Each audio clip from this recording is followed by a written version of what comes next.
real conversations, and some hard truths.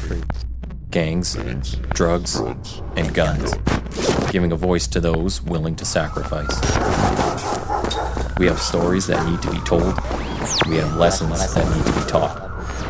Protect and serve. Welcome to The Quiet Professional. Hey, welcome back, everybody. Nathan Romas with you. Today, we're just going to be talking about some use of force and reform, maybe debunk a myth or two. And for that, I've got Al Arsenault on the program.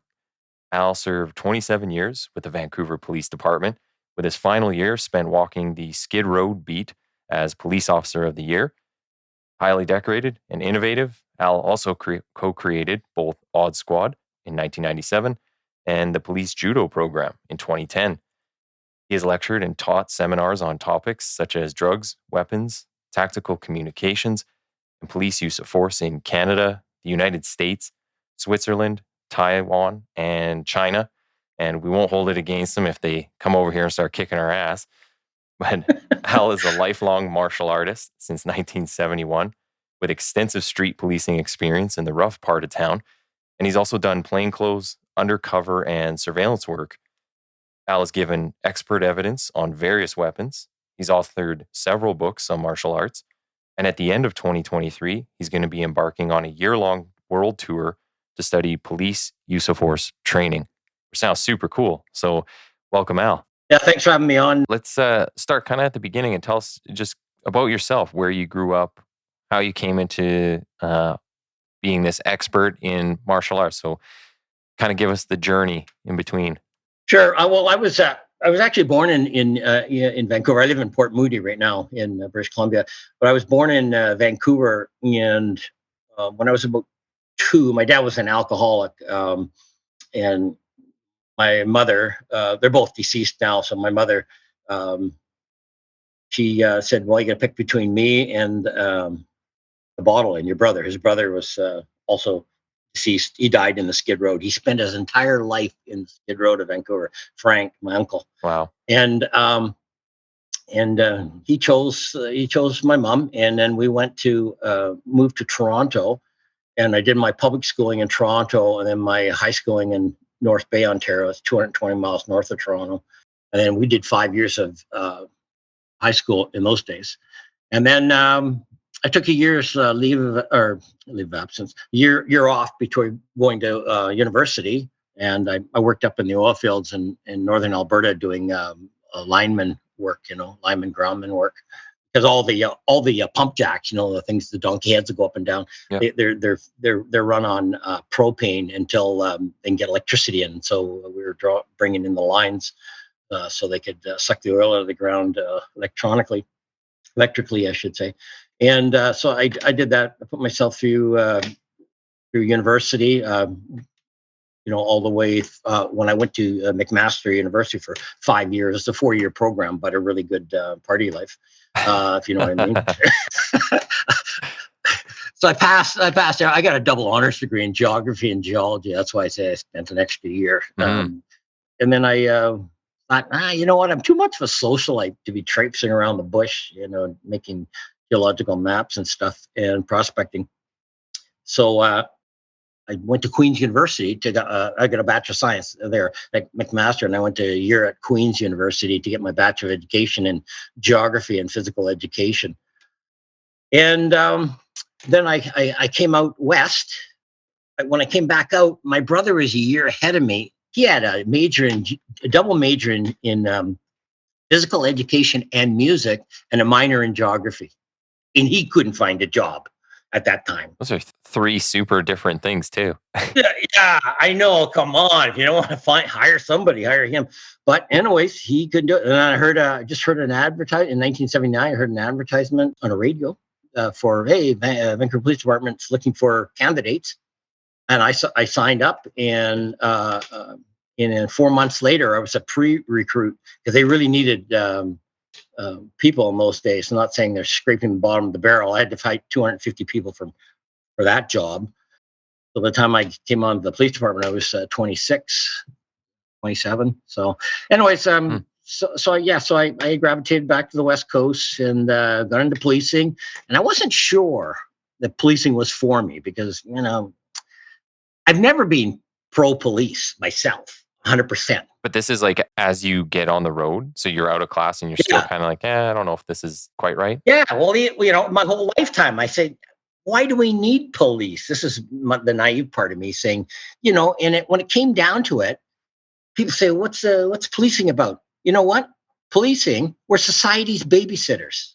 Yeah. That's what we are. So when I got into policing, I said, well, this is just babysitting. So, and I've never changed my mind, really. Well, I want to ask you, just to go back a little bit, because you've been in martial arts for a long, long time. Yep. When did this start for you? Because I think you skipped a bunch of it. My dad was dry alcoholic, no fun to be around, and abusive. So the school of hard knocks often came to our house. It's like my dad was my tutor. So it wasn't a fun time for me at all. And initially, I just heard a little snippet about something about karate in the North Bay Nugget. I wonder what that is. So I went and I joined up. As it turns out, my older brother Kevin was already joined up there. He mentioned it to me, but it was like a foreign word. Everybody knew judo because it was Olympic sport in the mid '60s there. But how old would you be at this time? I was 17. I was 18 years old. Oh, okay. And so I joined up and I was enthralled with it, and it was mystical and all these other things. And I was a very talented instructor. So I joined up because I wanted to beat the crap out of my old man. Mm-hmm. You lay hands on me again. Let's see what happens now. And he was a boxer. His dad was a boxer. His dad was a boxer here in the southwest section of British Columbia, the northeast of the northwest of the United States. Portland, Seattle, Vancouver, and he went by the name of Kid Arsenault, and he didn't have a manager or a ring man. He's just at his own. He'd go into town, challenge the tough guy, the best boxer in Seattle or whatever, set up a fight, and fight him without a ring, without a corner man. Wow. Now, what kind of insanity is that? So he was a real tough nut to go around challenging other boxers, You were saying you're starting this, though, kind of more of a protection thing for yourself. Well, thanks to Kid Arsenault beating the crap out of my old man. Yeah. My old man passed it down to me, type thing. So, but I decided, when I had a daughter, I never laid a finger on her, never had to, because I had a relationship with her. But, so the cycle of violence stopped with me. And then I realized that I was enamored with the artistry of karate. And then from that artistry grew the realization that there are other forms of fighting for quote unquote self-defense or whatever, and it's radically different from what you do in the dojo sparring. You can have somebody who's dojo smart, they come up with all this stuff. I'll give you an example. There's a Karate BC wanted police judo to teach them, since they knew that we're police, about self-defense for women. Okay. Because the head guy there thought, no, our instructors are teaching women, but none of them have been in a fight before. And they don't know about the legalities of using force. Can you stick your fingers in somebody's eye or whatever? So they asked us to do that. And I declined. I said, no, I will teach you how to street proof your martial art. In other words, high kicks look good. They score points in a tournament, but you high kick on the street, it's fraught with problems. Your legs, your hands are already up by your head. You could easily catch your leg. You're putting yourself slightly off balance. You only got one leg on the ground, and it can turn into a nightmare. You kick somebody in the knee, not much response to that, because you can barely touch your knee when you're standing. And so the knees are a better target, and it screws up your opponent's mobility. So as an example, so I said, okay, we'll street proof your martial art. And then of course, I think Karate BC looked at us and they're going, what? Judo guys are going to teach us how to do self-defense? It's like the nose are at a joint, right? And and then, I guess somebody from the organization thought, well, it's to get some of the money from public tender, like from fundraising and whatever. And they said, well, it has to be put out to tender. Oh, okay. Otherwise, they're just hiring their friends. And so they did. They put out there, I think 10 people showed up. I can do this. I'm a master of this. And they all showed up and bragging about what they could do and what they've taught. And so they asked them all one question. You know what that question was? What? Have you ever done this for real? Yeah, that's a good question. All 10 of them said no. Yeah, well, I was going to say, that's one of the issues I see with current use of force, so-called experts that, the news will get. Like, okay, that person hasn't even seen daylight, let alone been in an actual fight. Right. And that's also part of the problem when we talk about some of the use of force stuff. So those 10 instructors, they need to be street proof because they don't get it. Yeah. And what started this whole street proofing thing with me? And it was just, there's Joel Johnston. He's a use of force expert that we actually drew in for this series of seminars that we had for Karate BC. But I read in the newspaper, I was like in Mexico about 4 or 5 years ago, and I read in a newspaper that somewhere in the lower mainland here, guy interrupted a bank robbery. He was a 5th degree black belt in karate. He interrupted this bank robbery, and he was pushing his daughter in a stroller. And he gave an interview afterwards. He said, I had got the first guy at the counter in a headlock. The second guy pepper sprayed me. The third guy apparently had a gun but didn't use it. And he said, if that guy hadn't pepper sprayed me, I would have beat the shit out of all 3 of them. No. Yeah, if it was a sanctioned bout, and say, yeah, he probably would have kicked the shit out of all 3 of them. But that's not reality. That's sport. So, it's like, rather than him being contrite at the end, oh my God, I could have got myself hurt, my daughter. That's not the time to bust out the movie moves because that's when you get shot.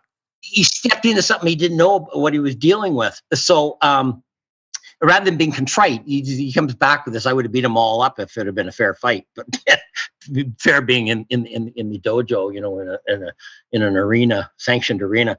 But then I start. This guy doesn't know the difference between sport and street, and still didn't after. It didn't dawn on him. And I said, probably we should offer a course, since that, not just because we're judo, police judo has nothing to do with it. It comes hand in hand with being police, but we're police. We know about use of force issues.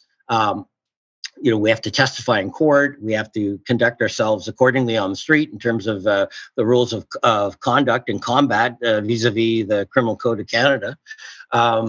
And we should offer this service to all martial artists because they're all sports based, And we get questions all the time. Can I do this? Can I do? Yeah, well. Depends on the circumstances, but they don't teach normally the use of force and the criminal code together. They just teach, this is our style. We do this, pluck out your heart and this kind of stuff, So when you came through police training, though, did you have an opinion about how they were teaching the use of force at that time? So this is what is this going to be? The late 70s, early 80s when you're going through? Yeah, 79. I graduated in January of 80.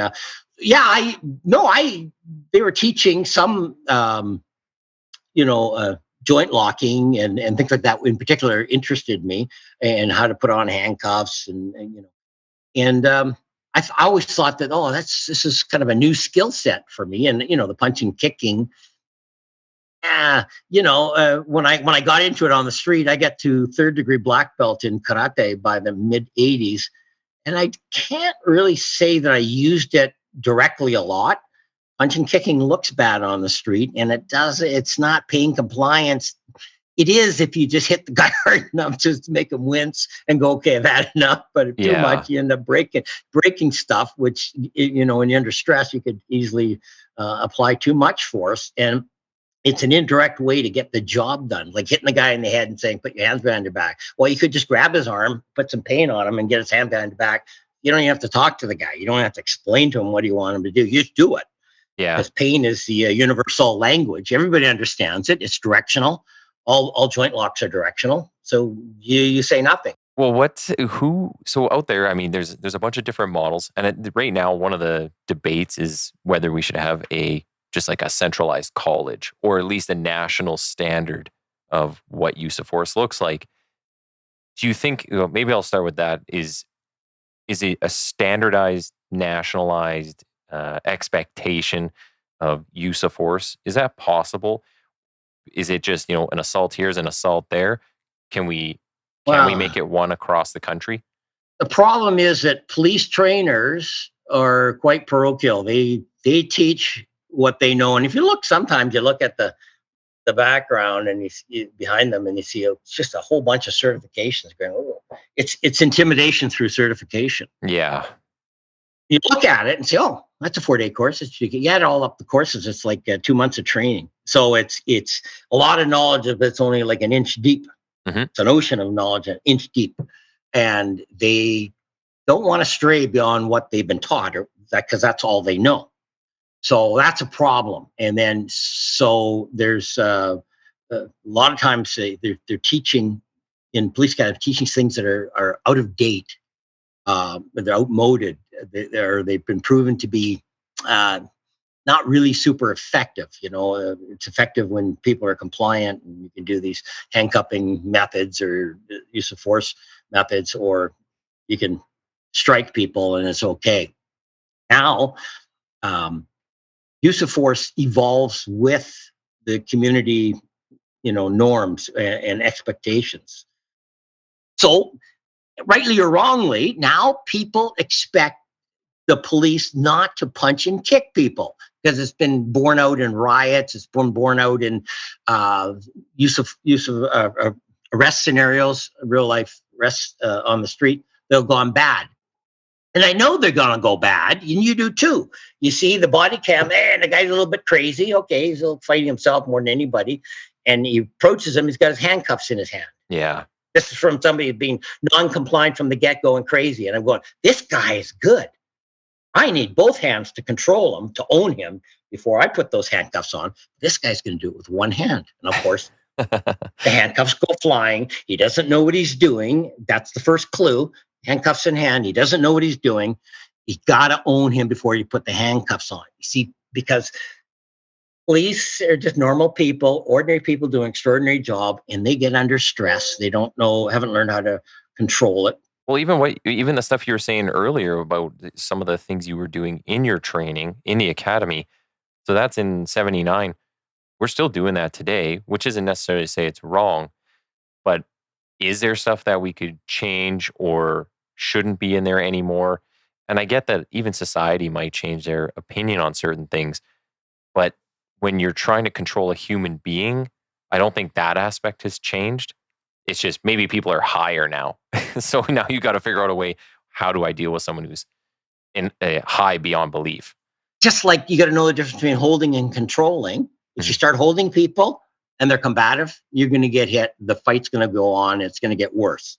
Yes. So you got to control them right from the get-go. Your first move, to grab the nearest dependent, usually the arm, get into his blind spot, hold him by the elbow, get, say, a twist lock on, which is, you get the guy, you get ownership. Yeah, get ownership of him from the beginning, instead of striking him and hitting him. So you get back to the guy, mental guy, and of course they grab him. There's a big cluster, and everybody's got their tasers out.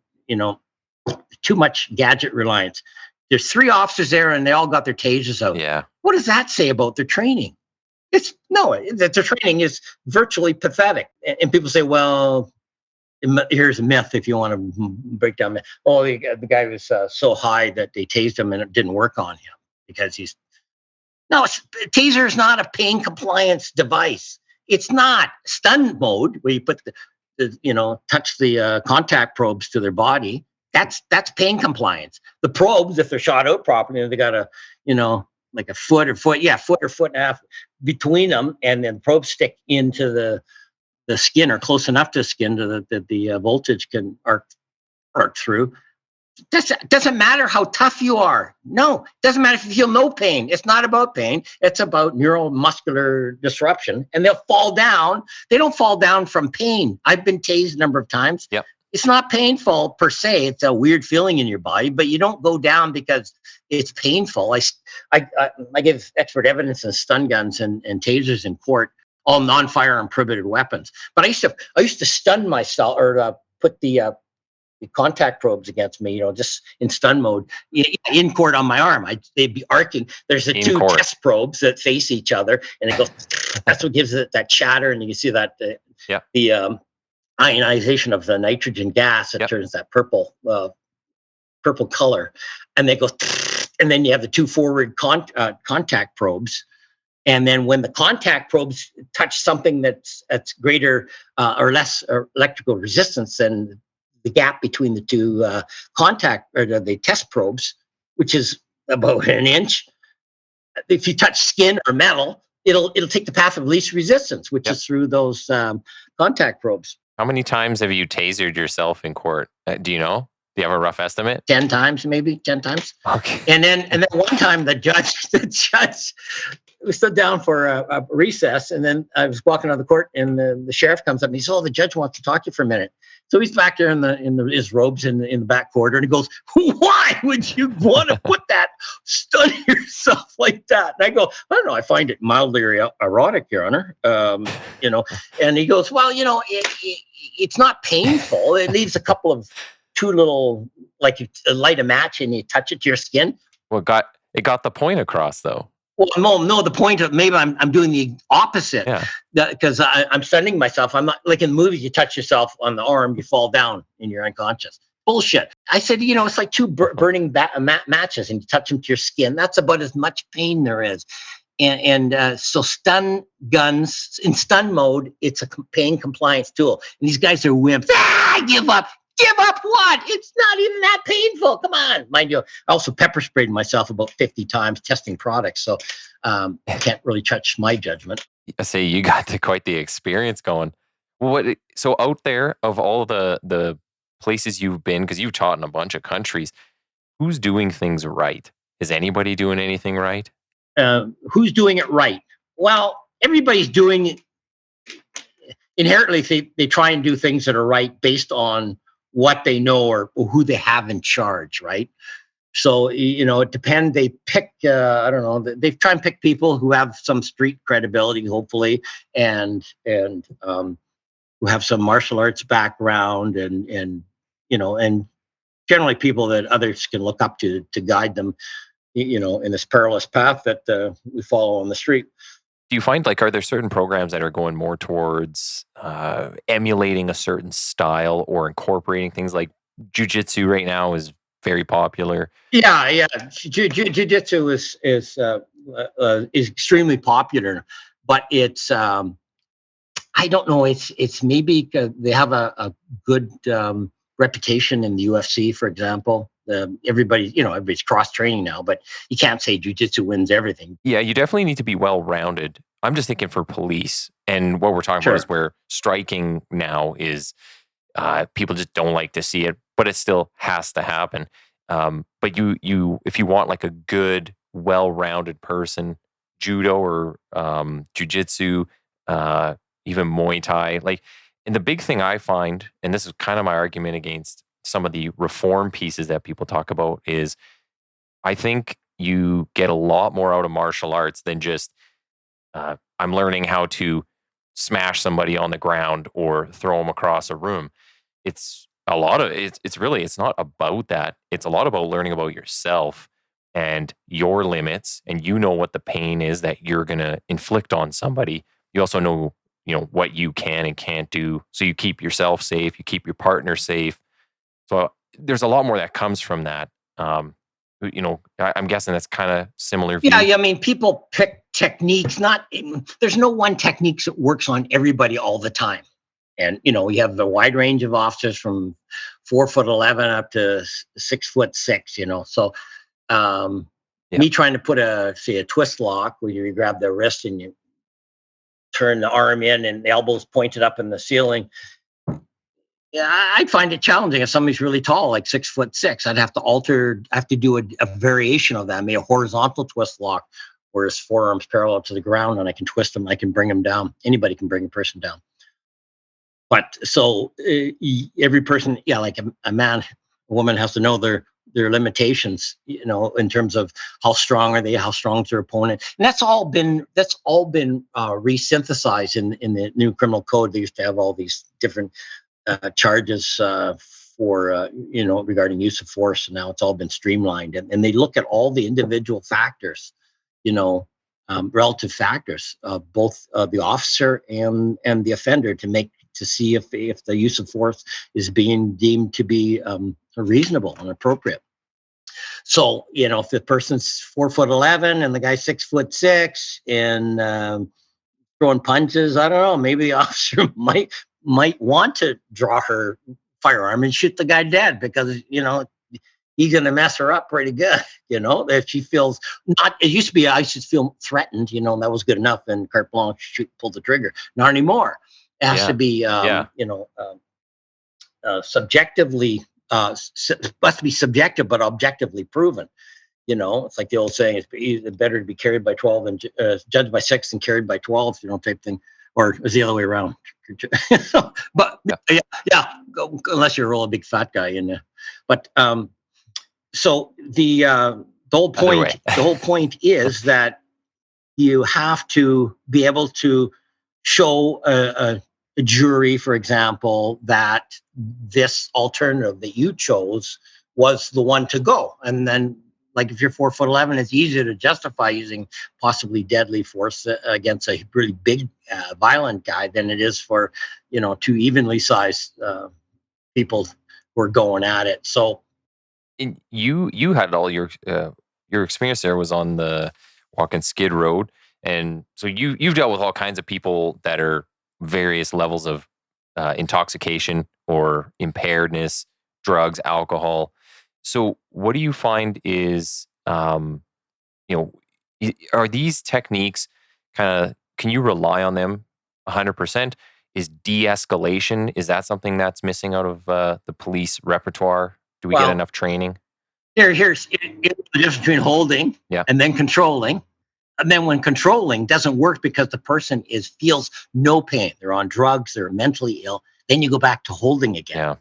That's something I never talk about, because you hold. If the person has some pain, you're doing the wrong thing. You control, that's good until they're not feeling any pain anymore. Then you go back to using the arm as a tether, to move him around, to unbalance him, to pull him around, to physically hold on to the arms so they don't hurt themselves or others. So it's gone full circle. But and I've dealt with a lot of people who've been who have felt no pain, and I've had to use the biomechanics of the body and to physically manipulate people who are otherwise feel no pain at all, and it's scary. It's when you're dealing with somebody, they could be just a small guy or big. It's scary. I've seen 6 officers on one guy, and they're getting tossed around, throwing these guys around. Yeah, because they're on crystal meth or whatever. They're super strong, and so techniques like that, probably like joint locking techniques, probably would be ineffective in that they're going to break their own joint. You're holding on to it, and they do something stupid, and it's going to break. I had to actually have that happen once. My partner Toby Hinton, was a longtime beat partner. We'd taken a baseball bat off of somebody who was swinging around at people, and I had this guy in a joint lock, and he jumped, and I would have broken his arm had I not let go, 100%. And I let go, and then Toby ended up throwing him, and they fell into a wall when he was doing the throw, and Toby actually broke his own hand. So unfortunately, I feel bad to this day, because if I'd held on to him, the guy would have broken his shoulder, and Toby probably wouldn't have had to thrown him. But you got to look after the welfare of the people when they're too crazy to look after themselves. How much training does somebody need in, say, police judo or in these whole techniques to be effective, or at least when shit hits the fan and you're in the middle of a full-on fight, and you're in not panic mode, because hopefully you're not panicking, but things are going crazy, and you want to resort to your basic level of training, or at least what naturally comes to you. how much training does somebody need to kind of be at that level? And is this a time thing, or is this repetitions? What is it? Yeah, if you start with the basics, like if I were to tell you, like, let's say judo was invented, okay, for the first time, and it was judo is all about fairness, and you grab one guy grabs a lapel, you grab a lapel, the other guy grabs a sleeve, you grab a sleeve, the standard judo grip, and you move around the floor, trying to balancing and throw each other. That's sport. Now, if you said, look, they weren't given any points for hitting people, there's a bit a temiwaza built in the old judo, like striking techniques. But let's just say, like modern judo, they don't give you a point for punching a guy in the head, like MMA. So if you said, okay, we're going to allow head punching, all right? So do you think that people would grab each other by lapels, and lapel and sleeve? Because I just let go of the sleeve and slap you. Yeah, I got you by the lapel and slap you. And then they'd be trying to slap each other. And then what would that look like? So you know what? I can tell you what it would look like. They'd say, okay, they go go to grab each other. They'd be trying to grab each other behind the elbow, and then they'd get into that blind spot. Yeah. So they got you by the elbow, port of arms across your arm, port of arms across your chest. And you got your free hand, and you'd be drilling them over the shoulder. That's what it would look like. That would be the evolution of judo had striking been allowed, but they don't allow that. So on the street, if I just said, okay, you don't know anything about fighting, this is what you're going to do. You're going to grab the guy's nearest arm, even if it's both hands.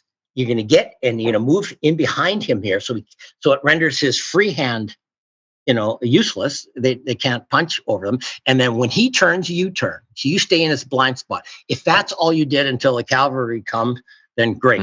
So and I would recommend that to bouncers, everything. But no, you end up somebody grabs somebody by the lapel, and they get head-butted, or they're trading punches. It's like in hockey fight.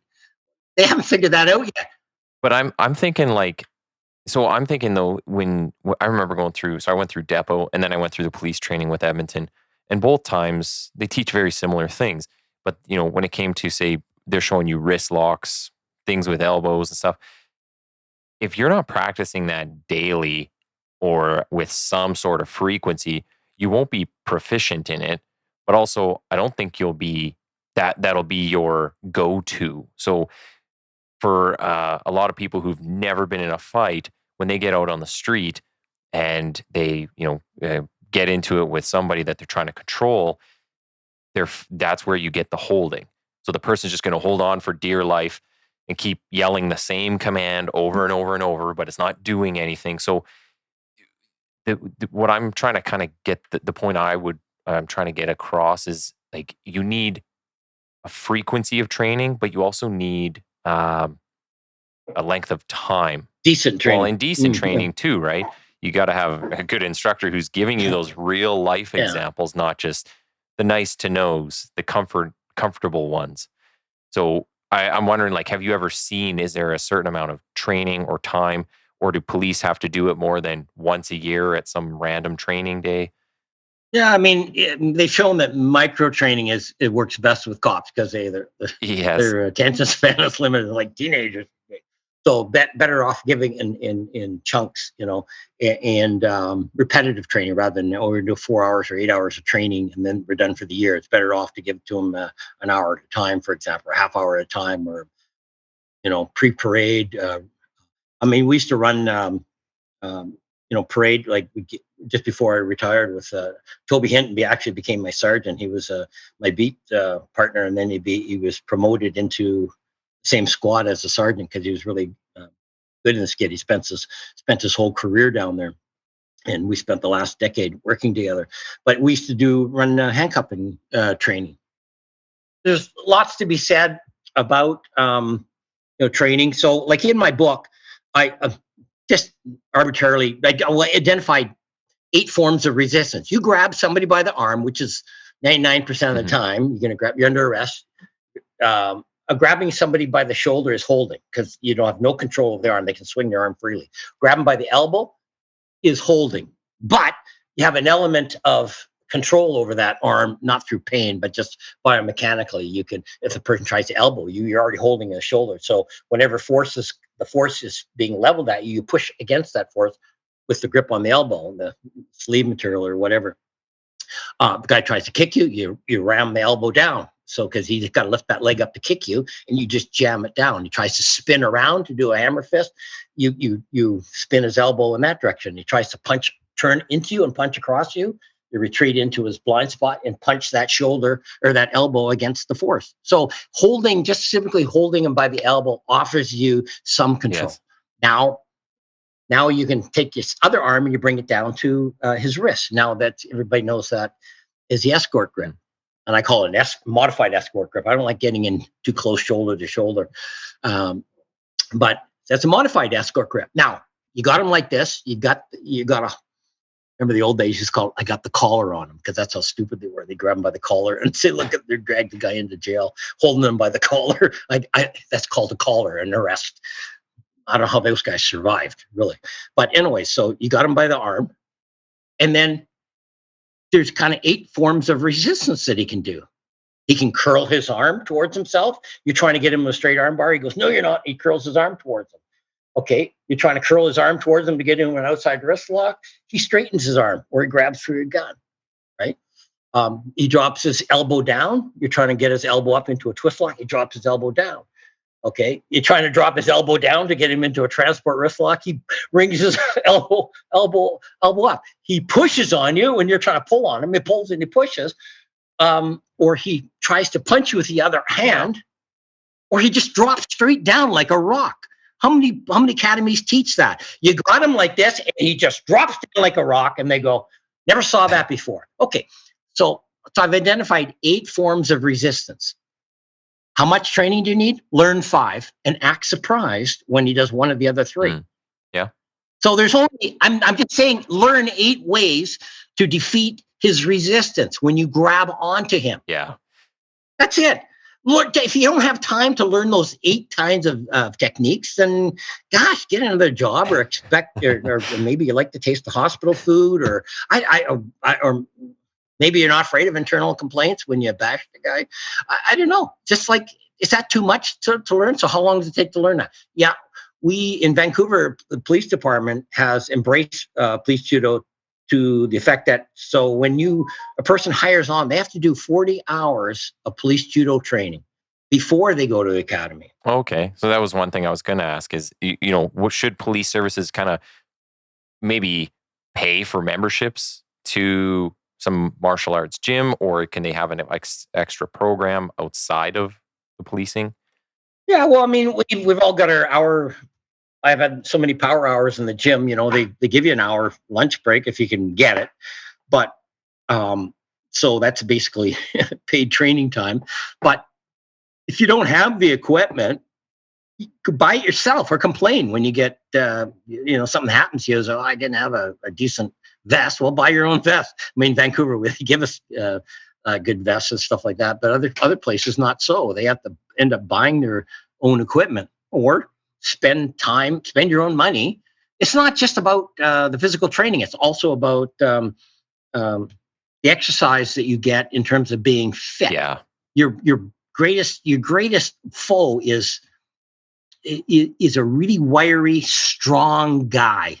That's, and that's your biggest enemy. Most people who know a lot about fighting, they don't get into fights. Like exactly martial arts guys. They got better things to do. They're training for their next fight, or they're not the ones that are causing the problem. The one that caused the problem, they got liquid courage poured down their gullet, and they want to take you on. And in these guys, if you work anywhere, like in the downtown east side, when the bars were going crazy, or Granville Street, or everybody's got their own. Probably downtown Edmonton, they got your own hot spots where these bars they overserve, and these guys come out at closing time, and police in the know, the beat police, you can sense the violence in the air. And I don't know exactly what it is. I don't even know how to describe it, but you just know, you drive by the clubs and you go, we got to come back here at closing time. It's just the the intuition, the social cues, everything. Maybe it's the kind of clientele that hang out. They give me a certain vibe. Maybe it's the music. So you just know that you get a sense that God, this is trouble. There, you get a sense that there's been over service, and you come back, and sure enough, shit hits the fan. That's where the fights happen. So we're just kind of coming up to the end of our time. I want to make sure I get a couple things in here. The police judo program. Can you tell us just where that was kind of born out of, and tell us a bit about the program? I was actually going to judo class with Brian Shipper, our civilian coach, at the police station at night. In the daytime, in the run up to the 2010 Olympics, I got called in from Thailand from a friend of mine, Sergeant Brad Fawcett, who was the head instructor at the Justice Institute Police Academy, and he said, "Al, do you want to come back and be use force instructor?" I said, "Yeah, as a contractor, but I'm not disciplining students. I'm not doing all when they're in class. I'll be in class." Number one. Number two is I want to modify the training, because I had recruits come out and I don't think that they were trained properly in terms of handcuffing and joint locking. And three, I just want to go in the corner and shut up. So he said, "Yeah, come on in." So I was going to the police academy, the daytime, nighttime judo. And in judo class, I'd say this is what we're doing in the use of force training at the Justice Institute, because most of the people there were either want to get on the job or were police officers in the judo club. And then I would go to the academy training, and I say, "This is what we're doing in judo. There's some really good street applicable techniques that we're doing." And I'm going police, then going judo, police, judo, and I'm going back. And so I end up melding the two together in police judo in 2010 with Toby Hinton. And so, I mean, the roots go back long before that. We had a judo club at the police department, but it was basically, a sports judo basically. But they did appreciate, they did allow some other techniques to be brought in, or it's a straight judo club. Well, I think it's a great program, and I've looked into it a little bit and checked out the website, and I think if anybody can, they should always continue their training and take the supplemental stuff. Obviously, the employer's never going to give you all of it, nor should you just rely on them. But I do have to get going here because we're just over the hour. But I want to say, when we didn't get to talking about your trip that you got coming up, so maybe when you come back from the trip, I'll have to ask you what you saw. Well, we'll do another day. Sometimes. I will throw up the link to the judo, and I'll get some other links from you, especially for the books. So yeah, I want to say thanks for coming on, and we'll have to chat again. All right. Okay. Thanks, Nathan. I got many more stories. That's all I got now. Stories. All right. Talk to you later. Okay, buddy. See ya. Bye.